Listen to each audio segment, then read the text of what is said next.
مسلمانوں پر زکوٰۃ سن 2 ہجری میں فرض ہوئی۔ زکوٰۃ کا لفظی معنی پاک ہونا، پاک کرنا اور بڑھنا ہے۔ قرآن کریم میں یہ لفظ پاکیزگی کے معنوں میں استعمال ہوا ہے۔ قد افلح من زکاہا، زکوٰۃ سے زکا بنانا، یقیناً وہ شخص کامیاب ہو گیا جس نے اپنے نفس کو پاک کیا۔ قد افلح من تزکا، یقیناً وہ کامیاب ہو گیا جو اپنے آپ کو جس نے پاک کر لیا، جو خود پاک ہو گیا۔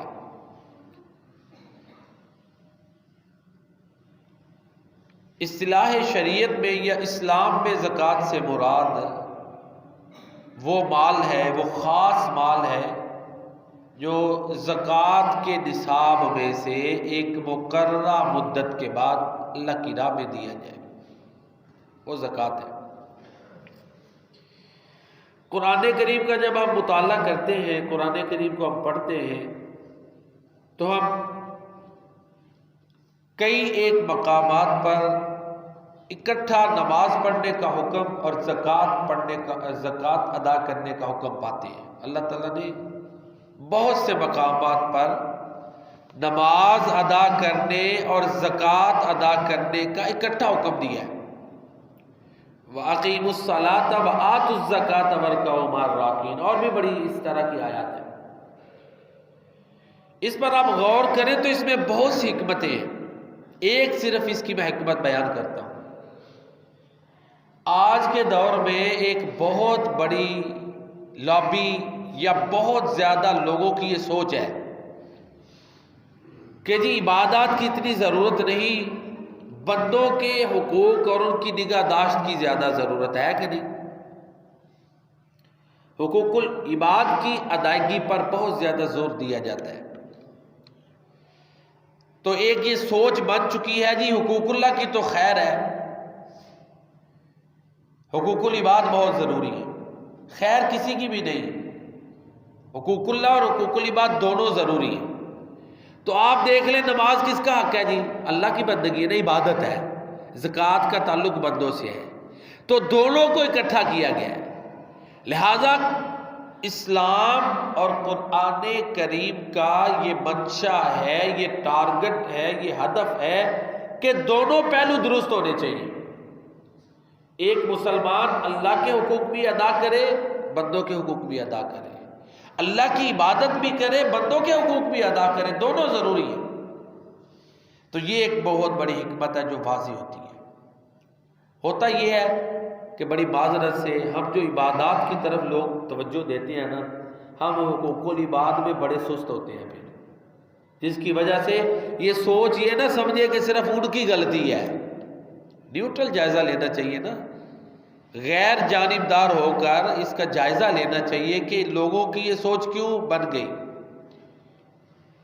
دوسرے لوگ جس طرح مرضی حقوق العباد میں کوتاہی کریں نا، لوگ اتنا نوٹ نہیں کرتے۔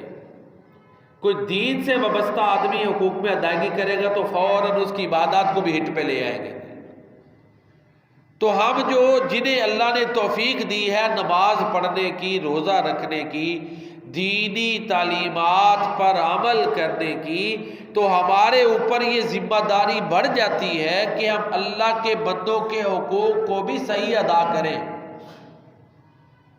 نہیں تو زیادہ تر ہم ہی لوگ ذمہ دار مان رہے ہیں اس چیز کی۔ یہ بات ماننی پڑے گی آپ کو کہ ہم عبادات پہ تو بڑا زور دے دیتے ہیں، حقوق العباد کی طرف دھیان ہی نہیں دیتے۔ پھر لوگوں کی ایک سوچ بن گئی، نہیں جی یہ نہیں ضروری ہے، حقوق العباد ضروری ہے۔ کئی ایک مثالیں میرے سامنے ہیں۔ تو یہ ہمارے اوپر بہت بڑی ذمہ داری ہے جو ہم دین سے تعلق رکھنے والے لوگ ہیں، جن کو اللہ نے توفیق دی۔ یہ بڑا فضل ہے اللہ کا جو اس دور میں 5 وقت نماز پڑھ رہا ہے، اسی طرح جو زکوٰۃ کی ادائیگی کرتا ہے، دوسری عبادات ادا کر رہا ہے، اس کو چاہیے کہ حقوق العباد میں بھی اپنی کوتاہیوں کو دور کرے۔ یہ بڑا ضروری ہے۔ ایک اور چیز جو اس مقام پر قابل غور ہے وہ یہ ہے کہ اللہ تعالیٰ ایک مرتبہ بھی حکم دے دے نا کسی کام کے کرنے کا تو وہ لازم اور ضروری ہو جاتا ہے۔ اللہ تعالیٰ نے بار بار ان دونوں کی ادائیگی کا حکم دیا ہے، کیونکہ معاشرہ سنورتا ہی سے ہے۔ جب اللہ کے حقوق صحیح ادا ہو رہے ہوں گے، بندوں کے حقوق صحیح ادا ہو رہے ہوں گے، زکوٰۃ کا نظام یہ بہت سی برائیوں کے لیے سد باب ہے۔ انشاءاللہ میں ابھی عرض کروں گا، معاشرے میں بہت سے بگاڑ اس لیے پیدا ہوتے ہیں جب اسلامی معاشرہ میں زکوٰۃ صحیح ادا نہیں ہوتی۔ زکوٰۃ صحیح ادا نہیں ہوگی تو سودی نظام پنپے گا، یہ پکی بات ہے۔ زکوٰۃ صحیح ادا ہو، سودی نظام ایسے معاشرے میں پنپ ہی نہیں سکتا۔ مجبوریاں نہیں نا لوگ اس طرح ہوں گے، امیر لوگ غریبوں کی ضرورتیں پوری کرتے جائیں گے، سودی نظام کے لیے رستہ ہی نہیں بننا، کیونکہ جو پاگل ہے کہ اس میں جا کے پھنسے گا۔ تو ہم جو دین سے وابستہ لوگ ہیں، ہمارے لیے ضروری ہے کہ بندوں کے حقوق کی ادائیگی کے لیے بھی کوشش کریں، توجہ کریں، اس میں اپنی کوتاہیوں کو دور کریں، تاکہ باطل نظاموں کی باطلیت، ان کی غلطی لوگوں پر عیاں ہو سکے، ظاہر ہو سکے۔ زکوٰۃ ایک ایسی عبادت ہے جو پچھلی اقوام پر بھی فرض رہی، لازم رہی، ضروری ہے، کیونکہ ہر معاشرے کی یہ ضرورت ہے۔ ہر معاشرے میں لوگ بیمار بھی ہوتے ہیں، کیوں جی؟ کسی کا سربراہ بیمار ہو گیا، کمانے کے لائق نہیں، بچے اب کہاں سے نظام چلائے، اس کی پراپرٹیاں بھی نہیں، اسلام نے نظام رکھا، زکوٰۃ دے دو اس کو، حکومت اس کا خرچہ اٹھا لے، بیت المال کی شکل میں زکوٰۃ جمع ہو، اس میں سے حکومت اس کا وظیفہ لگا دے۔ ہو سکتا ہے نا؟ وہ تو ہمارے اندر کوتاہی ہے۔ کوئی حادثے کا شکار ہو گیا ہے، جیسے یہ سیلاب میں لوگ حادثے کا شکار ہوئے ہیں، ان میں بڑے لوگ دوسرے علاقوں میں مزدوریاں کر سکتے ہیں، ان کے سیٹلمنٹ ہو سکتی ہیں۔ بڑے ایسے معاملات ہیں جو بندہ جسمانی کام نہیں کر سکتا، ریڑھی وغیرہ دوسرا کام کر کے اپنے بچوں کا پیٹ پال سکتا ہے، اس کے پاس پیسے نہیں وہ کام کر سکے۔ زکوٰۃ اس لیے کہ گرے ہوئے لوگوں کو سٹینڈ کیا جائے۔ یہ زبردست ایک نظام ہے جو پہلی اقوام پر بھی، کیونکہ جہاں معاشرہ یہ مسائل پیدا ہونے ہیں، جہاں انسانوں نے رہنا ہے، یہ مسائل پیدا ہونے ہیں، ان کا ساتھ یہ حل ہے، ان کا علاج ہے زکوٰۃ۔ مولانا ابوالکلام آزاد رحمہ اللہ کے بارے میں آتا ہے کہ ان کی یہ رائے تھی کہ زکوٰۃ اگر مسلمان درست کر لیں تو ان کی معاشی مشکلات ساری حل ہوتی ہیں۔ تو بہرحال زکوٰۃ پہلے لوگوں پر بھی لازم تھی۔ اللہ تعالیٰ سورہ بقرہ میں فرماتے ہیں وَإِذْ أَخَذْنَا مِيثَاقَ بَنِي إِسْرَائِيلَ لَا تَعْبُدُونَ إِلَّا اللَّهَ وَبِالْوَالِدَيْنِ إِحْسَانًا وَذِي الْقُرْبَى وَالْيَتَامَى وَالْمَسَاكِينِ وَقُولُوا لِلنَّاسِ حُسْنًا وَأَقِيمُوا الصَّلَاةَ وَآتُوا الزَّكَاةَ ثُمَّ تَوَلَّيْتُمْ إِلَّا قَلِيلًا مِّنكُمْ وَأَنتُم مُعْرِضُونَ۔ ایک معاشرہ کی بھلائی، فلاح اور بہتری کے لیے جو چیزیں ضروری ہیں وہ اس آیت میں بیان کی گئی کہ بنی اسرائیل سے معاہدے لیے تھے، اللہ کے علاوہ کسی اور کی عبادت نہیں کرنی، والدین، رشتہ داروں، یتیموں، مسکینوں کے ساتھ اچھا سلوک کرنا ہے، بات اچھی کرنی ہے، نماز پڑھنی ہے، زکوٰۃ دینی، یہ وہ چیزیں۔ یہ جس معاشرہ میں آج یہ معاشرہ سدھر نہیں جاتا، تو بنی اسرائیل سے بھی اللہ تعالیٰ نے یہ معاہدہ لیا تھا کہ زکوٰۃ ادا کرنی ہے، نماز بھی اور زکوٰۃ بھی۔ سورۃ المائدہ ہے، اس میں بھی اللہ تعالیٰ یہی مضمون بیان کرتے ہیں وَلَقَدْ أَخَذَ اللَّهُ مِيثَاقَ بَنِي إِسْرَائِيلَ وَبَعَثْنَا مِنْهُمُ اثْنَيْ عَشَرَ نَقِيبًا وَقَالَ اللَّهُ إِنِّي مَعَكُمْ لَئِنْ أَقَمْتُمُ الصَّلَاةَ وَآتَيْتُمُ الزَّكَاةَ وَآمَنْتُمْ بِرُسُلِي وَعَزَّرْتُمُوهُمْ وَأَقْرَضْتُمُ اللَّهَ قَرْضًا حَسَنًا۔ اللہ نے بنی اسرائیل سے کہا کہ میں تمہارے ساتھ ہوں، شرط یہ ہے کہ کرنا کیا تم نے، بشرطے کہ نماز پڑھنی ہے، زکوٰۃ دینی ہے، اللہ کو قرض حسنہ دینا ہے۔ اب زکوٰۃ کے ساتھ قرض حسنہ ہے۔ اب یہاں سے دیکھیں نا، یہ اللہ کی راہ میں جو مال خرچ کرنا ہے اس کو اللہ نے یہ قرار دیا کہ ایسے ہے جیسے مجھے کو قرض حسنہ دے رہا ہے، کیونکہ معاشرے کو سنوارنے کے لیے یہ ریڑھ کی ہڈی ہے زکوٰۃ کا نظام۔ اس کی کتنی اہمیت ہے کہ اللہ نے فرمایا ایسے ہے جیسے وہ شخص اللہ کو قرضہ دے رہا ہے، اس کی عظمت کتنی بیان کی ہے۔ وَأَقْرَضْتُمُ اللَّهَ قَرْضًا حَسَنًا، پھر ہوگا کیا؟ لَأُكَفِّرَنَّ عَنْكُمْ سَيِّئَاتِكُمْ، اللہ فرماتے ہیں پھر تمہاری جو برائیاں وہ تم سے دور ہو جائیں، معافی ہو جائیں، اور ایسی جنتوں میں داخل کروں گا جن کے نیچے سے دریا بہتے ہیں، وَلَأُدْخِلَنَّكُمْ جَنَّاتٍ تَجْرِي مِن تَحْتِهَا الْأَنْهَارُ۔ تو لہٰذا اس گفتگو کا خلاصہ یہ ہے کہ زکوٰۃ کی ادائیگی کا اللہ تعالیٰ نے بنی اسرائیل کو بھی حکم دیا، اور ایک جگہ سورۃ الانبیاء میں کئی نبیوں کا ذکر ہے، ان کا ذکر کرنے کے بعد پھر اللہ تعالیٰ فرماتے ہیں وَأَوْحَيْنَا إِلَيْهِمْ فِعْلَ الْخَيْرَاتِ وَإِقَامَ الصَّلَاةِ وَإِيتَاءَ الزَّكَاةِ وَكَانُوا لَنَا عَابِدِينَ۔ ہم نے ان کی طرف وحی کی کہ اچھے کام کرنے ہیں، نماز پڑھنی ہے، زکوٰۃ دینی ہے، اللہ فرماتے ہیں اور وہ ہمارے سارے کے سارے عبادت گزار تھے، عابدین تھے۔ عابدین عبادت گزار ہونے کے باوجود پھر تک ادھر کہا نماز قائم کرتے رہنا ہے، زکوٰۃ دینی ہے، اچھے کام بھی کرنے ہیں۔ سیدنا عیسیٰ علیہ السلام جب انہوں نے بچپن میں اس عمر میں کلام کیا جس عمر میں کوئی کلام نہیں کر سکتا، یہ ان کا معجزہ مشہور ہے، سورہ مریم میں ہے، تو اس میں سیدنا عیسیٰ علیہ السلام نے جو کلام کیا وہ اللہ نے ان کی جو پہلی گفتگو ہے وہ قرآن بنا دی ہے، قرآن بن گیا ہے۔ انی عبد اللہ آتانی الکتاب وجعلنی نبیا وجعلنی مبارکا اینما کنت واوصانی بالصلاۃ والزکاۃ ما دمت حیا وبرا بوالدتی ولم یجعلنی جبارا شقیا، یہ ان کا کلام ہے۔ آگے اور بھی جملے ہیں جو قرآن اللہ نے بنایا۔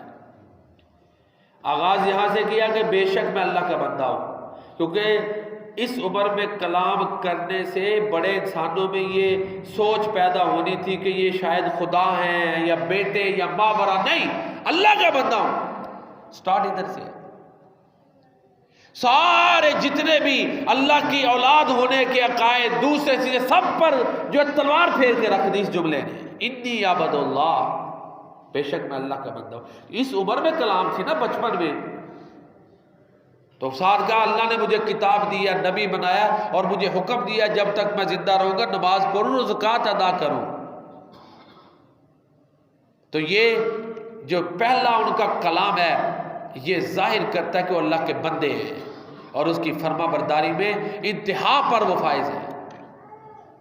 حضرت اسماعیل علیہ السلام کے بارے میں آتا ہے وَكَانَ يَأْمُرُ أَهْلَهُ بِالصَّلَاةِ وَالزَّكَاةِ وَكَانَ عِندَ رَبِّهِ مَرْضِيًّا، اپنے گھر والوں کو نماز پڑھنے کا، زکوٰۃ دینے کا حکم کرتے تھے، اور اپنے رب کے ہاں وہ پسندیدہ تھے۔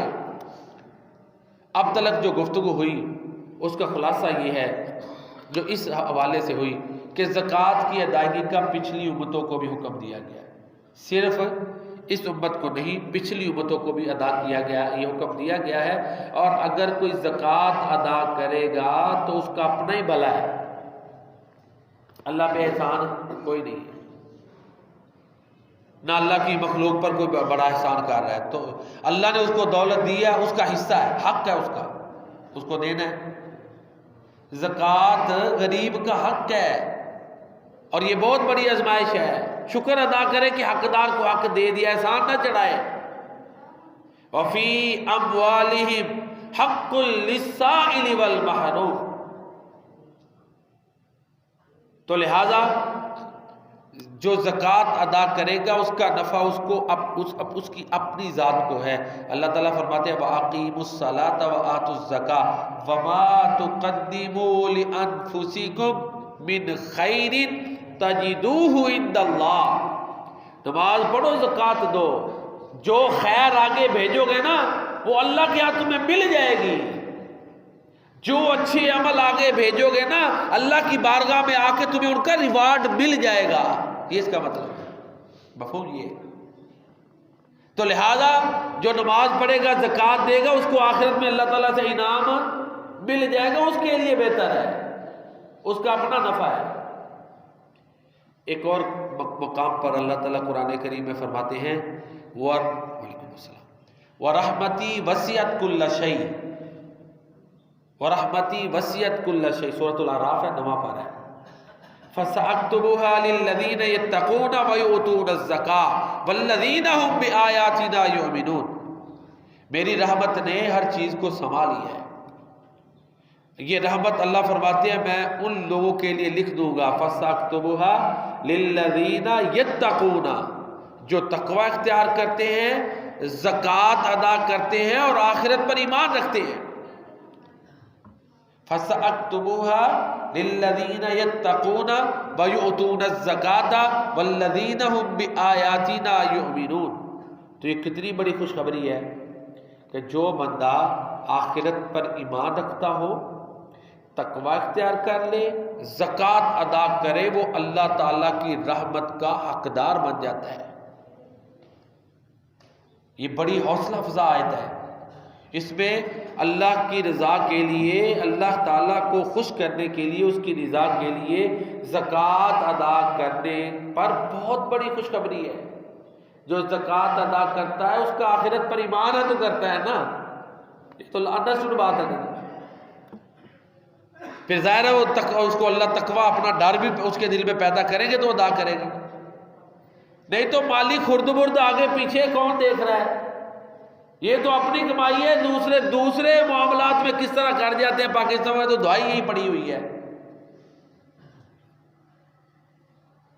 تو کہنے کا مطلب یہ ہے کہ زکوٰۃ کی ادائیگی کرنے والا پکی بات ہے اس کے دل میں ایمان ہے، تقوی بھی ہے، آخرت پر اس کا ایمان ہے، تبھی زکوٰۃ ادا کر رہا ہے، نہیں تو اس کے اور اللہ کا معاملہ ہے نا، اس سے کس نے پوچھ لینا ہے؟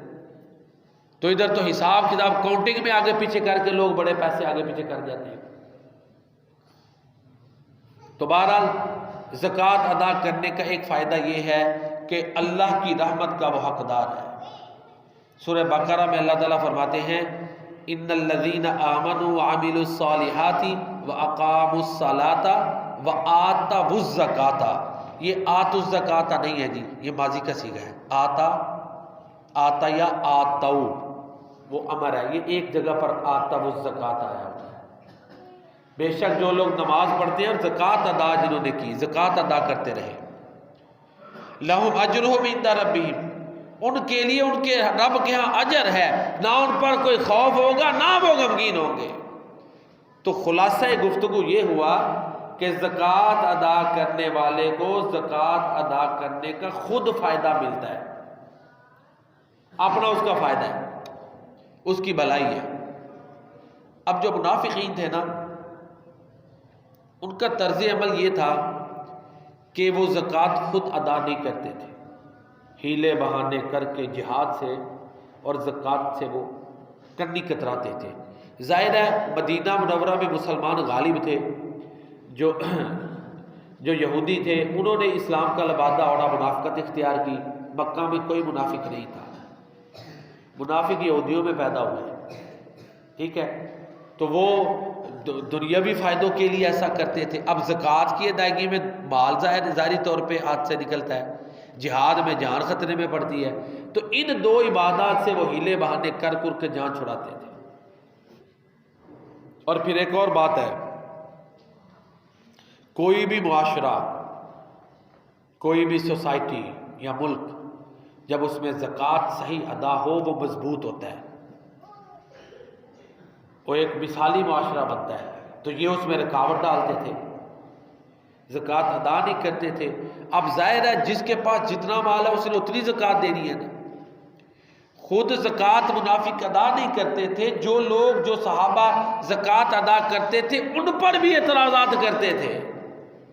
جس نے زیادہ مال خرچ کر دیا، لو یہ دکھلاوے کے لیے کرتا ہے، بات ہی نکال دی، تھوڑا کیا لو یہ کی ضرورت سی، ہر طرف ہر بات پہ تنقید اعتراض۔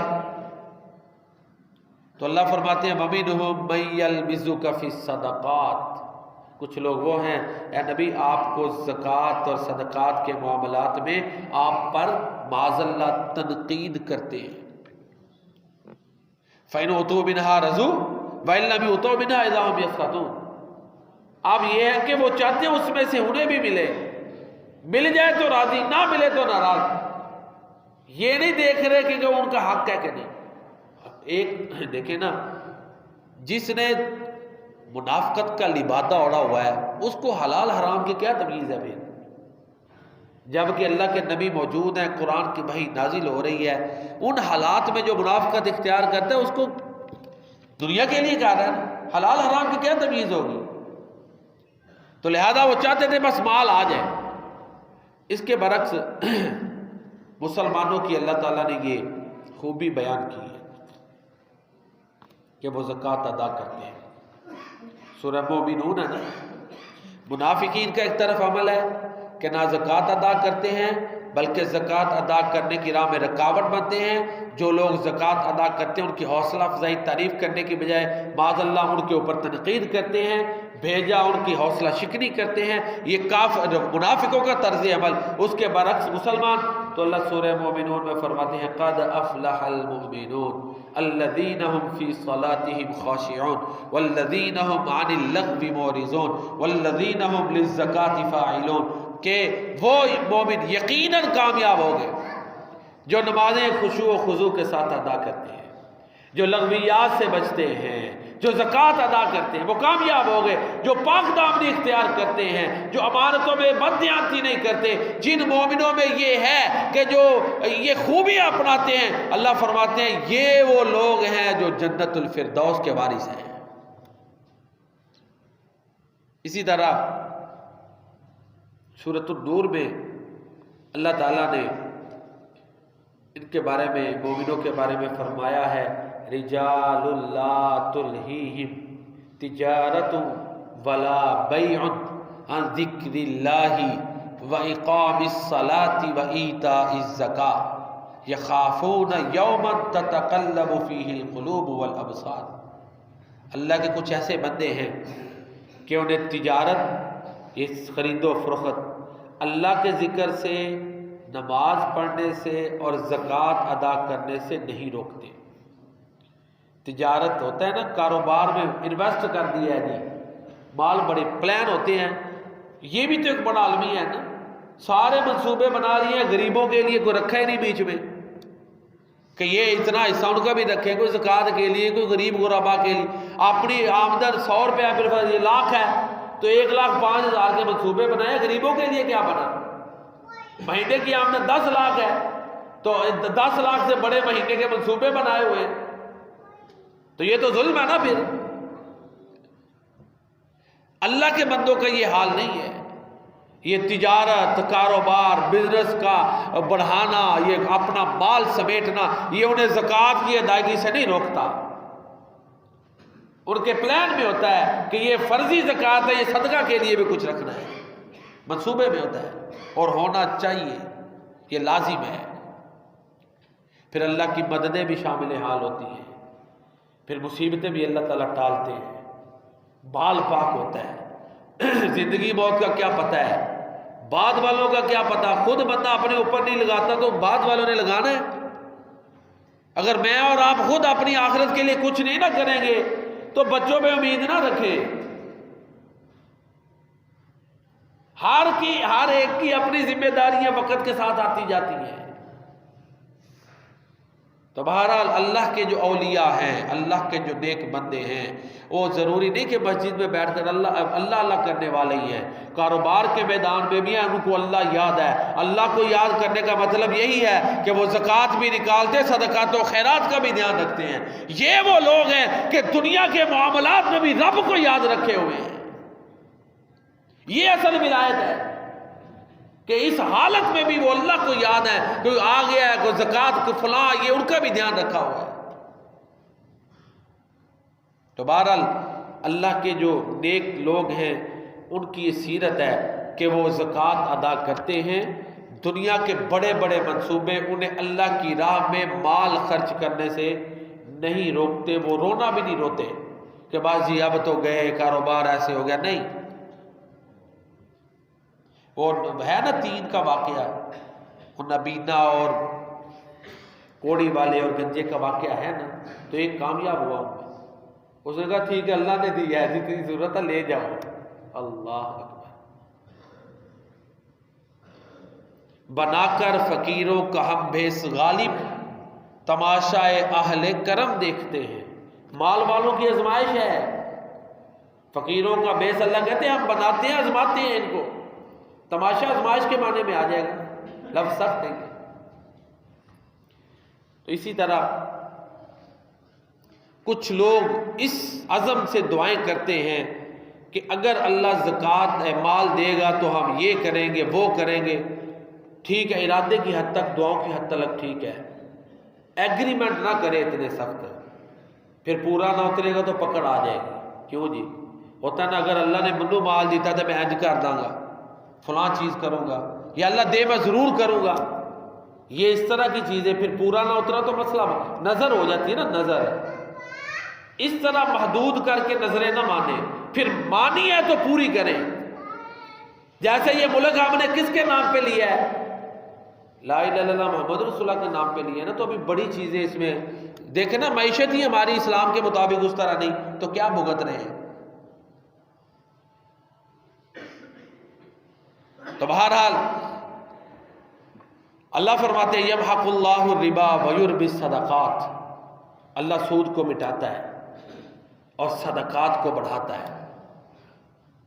میں شروع میں بھی عرض کر چکا ہوں، زکوٰۃ کا نظام اور سودی نظام ایک دوسرے کے پیرلل ہے، متضاد ہے. زکوٰۃ کا نظام دن ہے، روشنی ہے، رحمت ہے، برکت ہے. سودی نظام اندھیرا ہے، تاریکی ہے، وبا ہے، فراڈ ہے، یہ جال ہے جس میں جکڑا جاتا ہے. کوئی بھی شکل ہو نہیں درست ہے. زکوٰۃ جب ایک حکومت ہوگی، بیت المال ہوگا، ظاہر ہے جو لوگ مشکل میں آئیں گے، قرض حسنہ کا تصور ہو، زکوٰۃ کا نظام ہو، صدقات کا ہو، یہ تین چیزیں ایسی ہیں جو معاشرے کے لیے بڑی سہولتیں پیدا کر دیتی ہیں.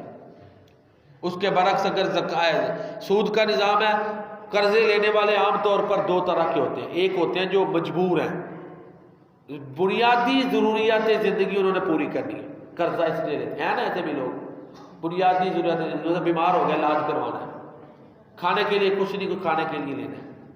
اب ایسا بندہ جو قرض، وعلیکم السلام، جو قرض بھی واپس نہیں کر سکتا، اب اس کو قرض کے اوپر پیسے بڑھاتے جائیں، کیسے واپس کرے گا؟ اس کے برعکس اگر زکوٰۃ ہے، صدقہ ہے، یہ قرض حسنہ ہے، کتنی سہولتیں ہیں. تو یہ پھر ایک اور دوسری شکل. کچھ کاروباری لوگ سود پہ پیسے لیتے ہیں، اس کا بھی بڑا نقصان ہوتا ہے. کیوں؟ ظاہر ہے جتنا اس نے سود واپس کرنا ہے وہ ایسے کاروبار پہ لگائے گا کہ جہاں وہ اتنا نفع نکال سکے. اگر حکومت میں سودی سسٹم آ جائیں تو بڑے اہم کاروبار وہ کرتے ہی نہیں، جن میں ضروری نہیں کہ نفع ہو، معاشرے کی بقا کے لیے بھی کئی کاروبار ہوتے ہیں، وہ سارے کاروبار وہ بند کر دیتے ہیں. اور ایک اور بڑا نقصان، ہمارے یہاں اسٹاک مارکیٹس دیکھیں نا یکدم کریش کرتی ہیں. کیوں؟ اس کی وجہ یہ ہے کہ پیسہ لگایا ہے نا، اگر نفع نقصان ہو نا تو پھر وہ پیسے نکال نہیں سکتا. پیسے لگانے والے کا بھی اتنا نقصان ہوگا جتنا محنت کرنے والے کا ہے.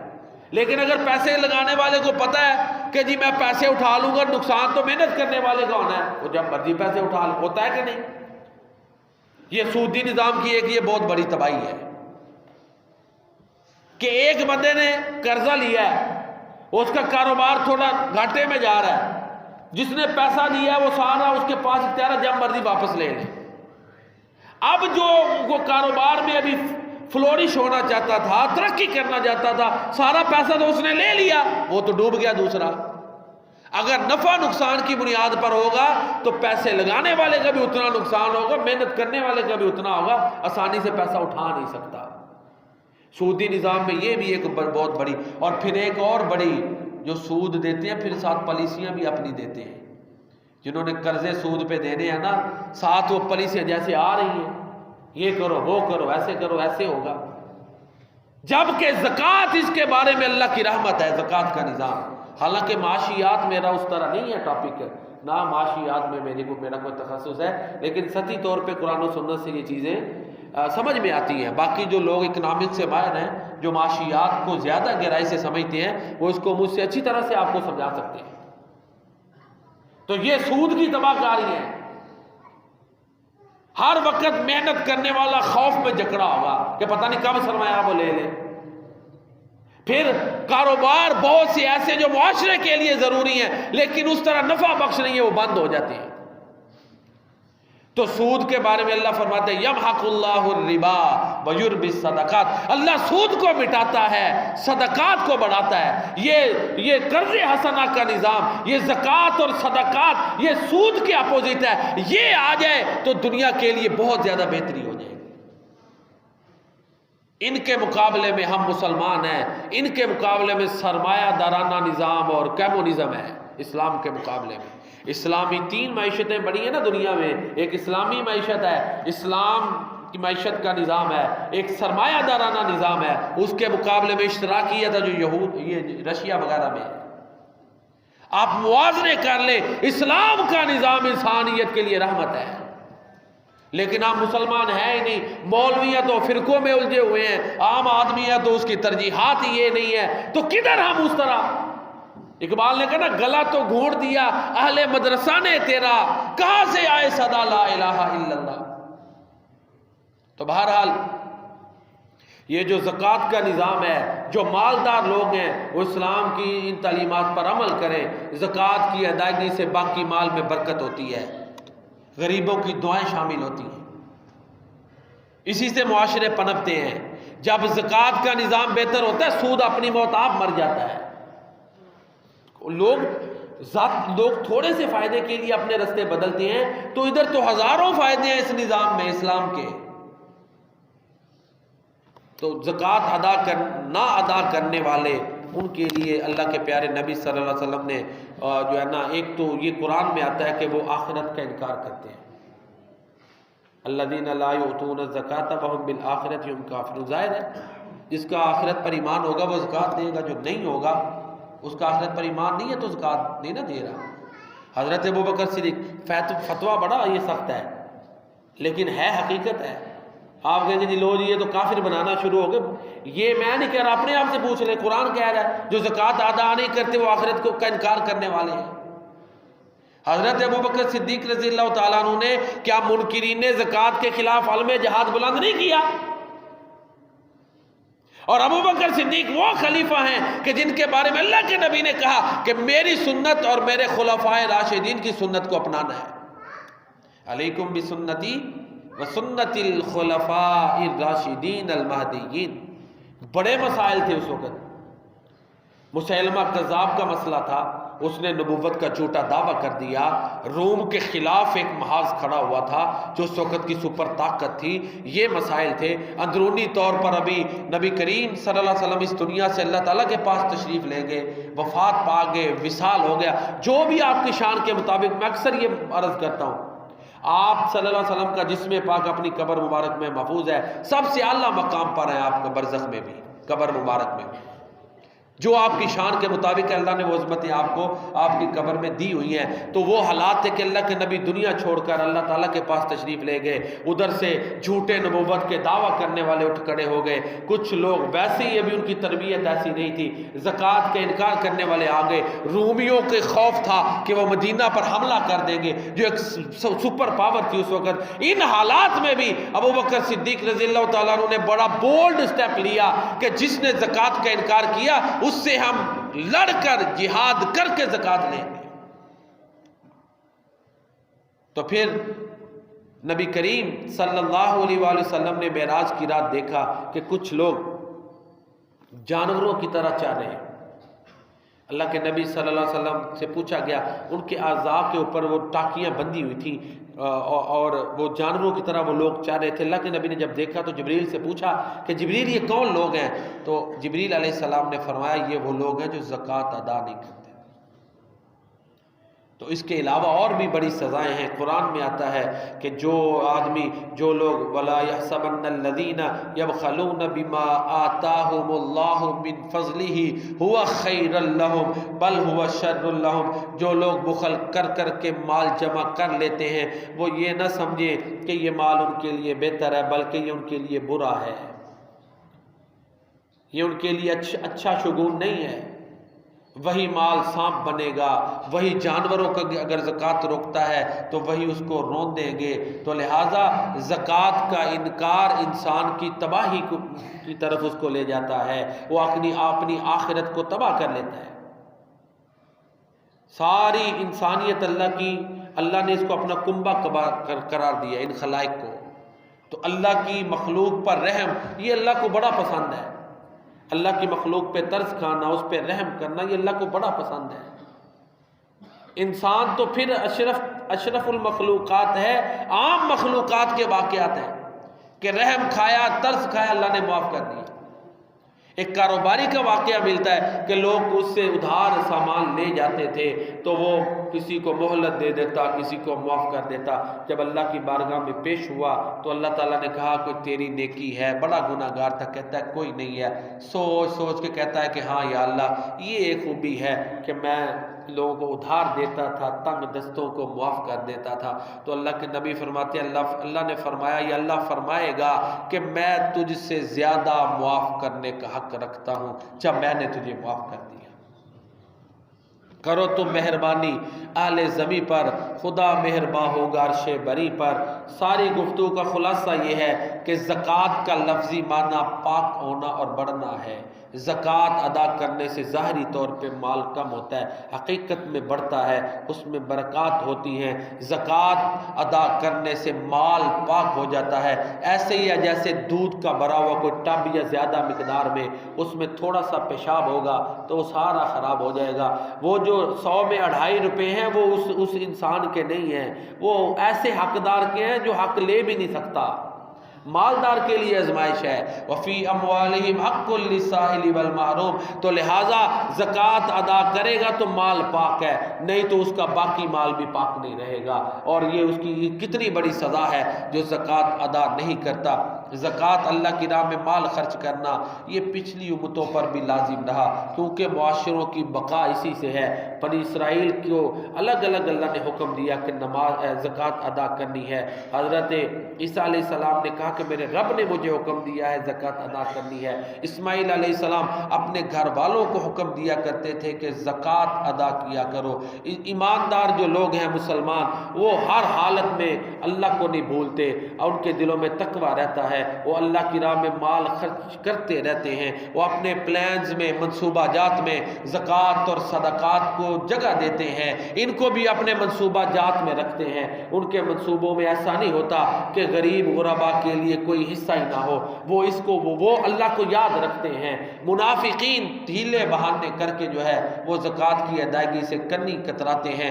زکوٰۃ کا نظام جس طرح کہ میں بار بار عرض کر چکا ہوں، یہ زکوٰۃ صدقات کا نظام مضبوط ہو تو سودی نظام اپنی موت آپ مر جاتا ہے۔ جب ہم نے زکوٰۃ کی ادائیگی میں سستی کی ہے، مالداروں نے سستی کی ہے، اس کی جگہ پہ یہ سودی نظام آیا۔ سودی نظام جو ہے یہ انسانیت پر سب سے بڑا ظلم ہے۔